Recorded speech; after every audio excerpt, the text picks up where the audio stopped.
الركلة الأولى للمنتخب البرتغالي، تقدم قوية ممتازة ناجحة. ستيميلو تال التسديد وناجحة. الركلة الأولى من دال. ركلة الترجيح الثانية للمنتخب البرتغالي. جيلميكا يتقدم مارتين، سدد قوية وناجحة الأولى وفي نفس الزاوية وبنفس الطريقة. في الركلة الثانية تياكينيو ممتازة، تابع مرة الثاني للبرازيل.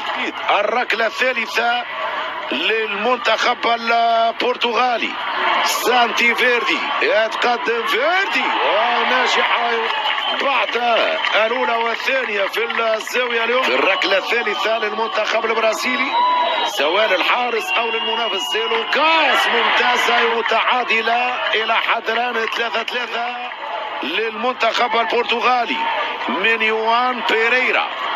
بيدرو يوان بيريرا وناجحة الرابعة يوان بيريرا للبرتغال. الركلة الرابعة عن طريق لويس فيليبي باتشيكو، يتقدم باتشيكو وناجحة بعد إثارة 90 دقيقة.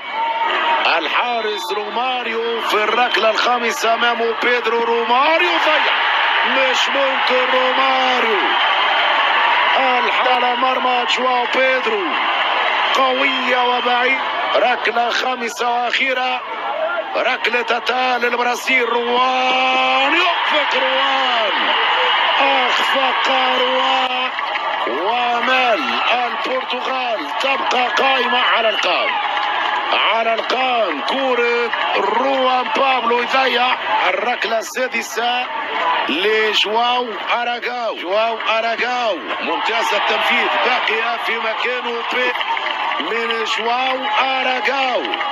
الركلة السادسة للمنتخب البرازيلي من جابرييل ماك.